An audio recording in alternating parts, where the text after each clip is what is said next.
Sahabat, saya ada di satu perkampungan ini, di persawahan. Backgroundnya di belakang ada persawahan, suasana kampung, tapi ini di Kota Bekasi, di daerah Pedurenan. Saya ingin menyampaikan satu hal tentang bagaimana kita berkontribusi. Saya akan menyampaikan satu gagasan soal bagaimana menulis. Menulis itu penting, dan karena lewat menulislah kita bisa mendapatkan sesuatu yang bernas. Lewat menulislah kita bisa mengikat makna. Dengan menulis kita tentu berkontribusi untuk narasi dan gagasan-gagasan yang harusnya mencerahkan, memberi orang lain inspirasi, informasi yang edukatif. Memang tidak mudah untuk menyampaikan gagasan pikiran, meresume pikiran lewat tulisan. Tapi pengalaman saya, makin sering kita menulis, makin mudah kita menulis. Makin sering kita berpikir, makin sering kita ingin mensaripatikan apa yang kita pikirkan lewat menulis, makin terbiasa. Tentu ini latihan, butuh waktu, butuh jejak. Kita harus ukir karya kita lewat tulisan. Apa yang kita mampu lakukan, atau passion apa yang kita pilih, pekerjaan apa yang kita geluti, dan di bidang mana kita berkarya. Barangkali Anda pesohor di bidang itu. Tetapi pertanyaannya, apakah di kepesohoran Anda sudah menuliskan apa-apa yang bisa dibagikan, apa-apa yang bisa diberi kiat-kiat untuk barangkali ada orang-orang yang juga mengikuti langkah Anda, atau mulai merangkak mengikuti jejak karya-karya yang Anda torehkan mungkin sebagai seniman.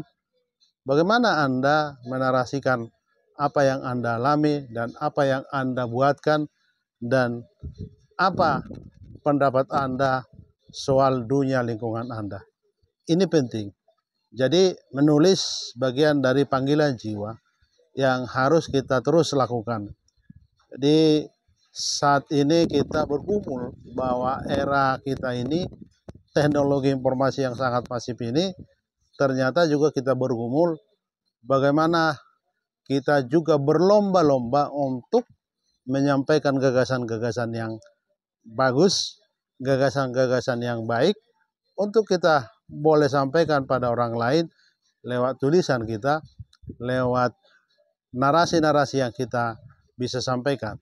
Maka saya selalu memikirkan apa yang saya tuliskan itu yang saya katakan, dan apa yang saya katakan saya cobakan tuliskan. Dengan itu kita terbiasa melatih dua hal, bagaimana berkomunikasi. Jadi berkomunikasi itu bukan hanya oral atau visual saja, tapi bisa dengan narasi tulisan kita berkomunikasi. Kelebihan dari menulis, orang tidak bisa berjumpa atau dibatasi oleh ruang dan waktu dengan seorang penulis, tapi gagasan pikirannya karena dituliskan, mungkin lewat buku. Memang platform sekarang bermacam-macam, di dunia digital, di media sosial, orang bisa berkarya lewat tulisan di sana. Di YouTube misalnya, deskripsi YouTube itu menyediakan ruang untuk kita terus melatih menulis. Saya YouTuber yang terus berjuang untuk bisa bermakna. Paling tidak saya ingin terus lewat YouTube yang kami kelola Suara Tapian melatih diri juga, karena memang basic kami menulis, maka deskripsi itu kami coba terus isi. Mungkin ada beberapa video-video yang tidak bisa kami sempatkan untuk membuat deskripsi dari video itu, tapi paling tidak semua video yang kami upload di Suara Tapian TV kami coba tampilkan lewat tulisan. Jadi paling tidak sari dari apa yang disampaikan di visual video atau rekaman bincang-bincang lewat podcast, kami akan narasikan lewat tulisan juga. Jadi orang yang sebelum mendengarkan suara tapian mungkin dimudahkan lewat apa yang kami sampaikan sekilas atau sepintas tentang apa isi dari video itu. Menulis lagi-lagi harus dilatih dan dikembangkan. Kalau Anda suka menulis, maka tunjukkanlah dengan kesungguh-sungguhan Anda. Saya belakangan karena sudah berani berkata harus menulis, maka media sosial saya minimal sekali saya harus isi lewat tulisan. Bahkan kadangkala 3-5 kali saya menulis satu hari di Facebook umumnya. Banyak yang mempertanyakan, Anda tidak bekerja, Anda pengangguran, Anda tidak punya pekerjaan lain. Iya, tapi itu sebenarnya di ruang-ruang seperti jeda, waktu istirahat saya luangkan waktu untuk menuliskan. Jadi bukan melulu di Facebook kita harian habis seharian, tetap memang pekerjaan utamanya menulis. Tapi di tengah-tengah ada dalam tanda kutip kebosanan, kepenatan itu kita buat semacam sari dari apa yang kita pikirkan. Mungkin baru kita mengedit naskah, mungkin kita menulis satu tulisan, dari sari-sari tulisan itu kita bisa buat juga di Facebook. Sebenarnya itu yang saya lakukan. Kadangkala baru interaksi dengan seseorang, saya mencoba menuliskannya di Facebook, dan baru saja kami berjumpa dengan seseorang atau berbincang-bincang, kami coba setelah beberapa waktu kemudian ada ruang pribadi, saya akan coba menarasikan di Facebook, terutama di Facebook Hojot Marluga. Itu yang saya lakukan untuk menulis. Jadi bagaimana kita hidup dari menulis? Memang cara-cara kita untuk eksis dan hidup dari menulis sekarang memang berbagai beribu cara kita untuk bisa eksis. Saya sendiri, saya ukur diri saya penulis utamanya di segmen budaya dan agama Kristiani, dan saya menggarap tokoh-tokoh Batak karena memang reputasi saya sebenarnya awalnya seorang blogger, wartawan, dan mulai dikenal jadi penulis biografi.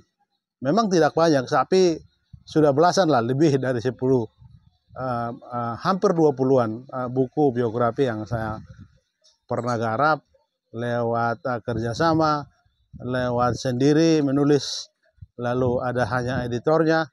Jadi buku dan gagasan saya barangkali sudah 20-an lebih saya tulis. Tapi itu menurut saya masih kurang, masih banyak yang harus digarap, masih banyak yang harus dikembangkan. Tapi sesungguh-sungguhnya tiap-tiap hari saya bergelut dalam dunia naskah, saya di laptop, saya di handphone, saya terus menulis. Jadi saya bersyukur hampir tiap tahun 1, 2, 3 biografi dari tokoh-tokoh Batak yang saya sebutkan tadi mempercayakan untuk saya garap buku mereka. Ada yang 60 tahun, 65 tahun, 70 tahun, bahkan 80 tahun. Di momen-momen itu biasanya mereka menggelar satu hajatan, dan biasanya di acara-acara itu mereka bagikan tambahan kado adalah buku. Memang buku-buku yang saya banyak tulis itu tidak banyak beredar di toko buku, tapi paling tidak saya merasa apa yang disampaikan misalnya hanya untuk komunitas keluarga dari buku yang saya tulis itu pun barangkali sangat sedikit, tapi itu juga sudah bersyukur kalau dibaca. Memang ada orang yang mampu membiayai, misalnya dia terbitkan bukunya di penerbit besar. Jangan lupa sahabat, sekarang kalau Anda penulis punya uang juga mudah sekarang. Tapi saya bertepatan tidak punya sumber finansial. Saya hanya hidup dari menulis dan tidak cukup untuk membiayai misalnya buku-buku saya untuk diterbitkan besar karena modalnya juga besar. Jadi memang dunia perbukuan juga dalam tanda kutip saya juga sudah sebut ada perjokian di sana, ada semacam kapital di sana. Bagaimana orang menjadikan itu sumber materi yang melimpah itu tergantung kembali pada personal. Tapi kembali pada menulis, menurut saya di era sekarang kita perlu juga berkontribusi untuk mensehatkan media sosial kita lewat orang-orang yang berpikir serius tentang bagaimana gagasan pikirannya disampaikan di media sosial. Miris kalau kita lihat yang lewat atau yang di-upload di media sosial itu tulisan-tulisan yang banyak hoak, video-video yang tidak dalam tanda kutip tidak penting, bahkan tidak bermutu. Ya mungkin itu bagi orang lain bermutu, tapi secara umum dampak untuk kemaslahatan saya kira harus diuji terus.